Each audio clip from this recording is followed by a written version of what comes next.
You are not behind, you are just distracted. The feeling of being late to everything. There's this quiet panic that shows up sometimes, especially when you're just scrolling.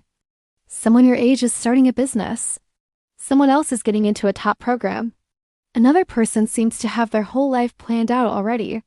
And suddenly, you feel like you missed something important. Like there was a timeline you were supposed to follow and somehow you're already behind on it. I felt that sitting at my desk, tabs open, trying to study, but somehow ending up watching what everyone else is doing instead. What behind actually looks like. But if you stop for a second, the idea of being behind is kind of strange. Behind what exactly? There isn't one clear path that everyone is following. Still, the feeling is real. It shows up when your work isn't done, when your goals feel far away. When your progress feels slower than everyone else's. It's uncomfortable. But this is where it gets interesting because sometimes it's not that you're behind. It's that your attention is split in too many directions to move forward properly. The cost of constant distraction. Distraction doesn't always look dramatic. It's not just wasting hours doing nothing. It's smaller than that, which makes it harder to notice. Checking your phone for a minute that turns into 10. Switching between assignments without finishing one. Reading something but not really processing it. Your brain is active the whole time, but it's not focused. And because of that, nothing really sticks. It's like trying to fill a bucket with a hole in it. You're putting in effort, but it doesn't collect into real progress. Why it feels like you're stuck? This is probably why the feeling of being stuck happens so often. You're doing things, but not deeply enough for it to matter. I've had days where I spent hours studying, but if someone asked me what I actually learned, I wouldn't have a clear answer.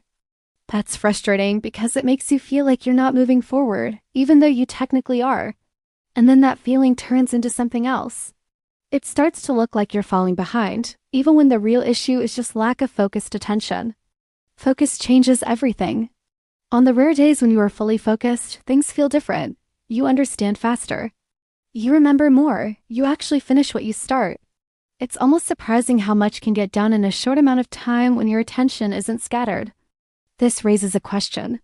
If progress depends so much on focus, then maybe the problem isn't time or ability. Maybe it's just where your attention is going. What distraction is really doing? Distraction doesn't just waste time. It changes how you experience time. A whole day can pass and feel unproductive, even if you were busy the entire time. And that's what creates the illusion of being behind. You look at your results, not your effort. And if the results are weak, it feels like you're not keeping up. But effort without focus doesn't translate into visible progress.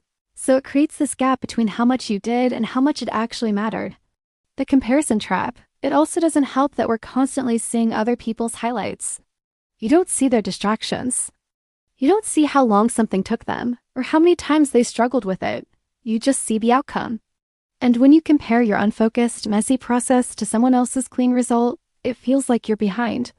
But that comparison is incomplete. It ignores everything that led up to that moment. What it might mean to not be behind. So maybe being behind isn't always about time passing. Maybe it's about attention being scattered. When you're focused, even small steps feel meaningful. When you're distracted, even big chunks of time feel wasted. That difference matters more than we think. It shifts how you measure progress, and it changes how you see yourself.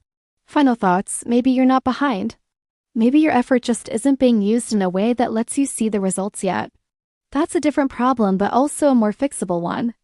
Because time keeps moving no matter what, but attention is something you can actually control at least a little.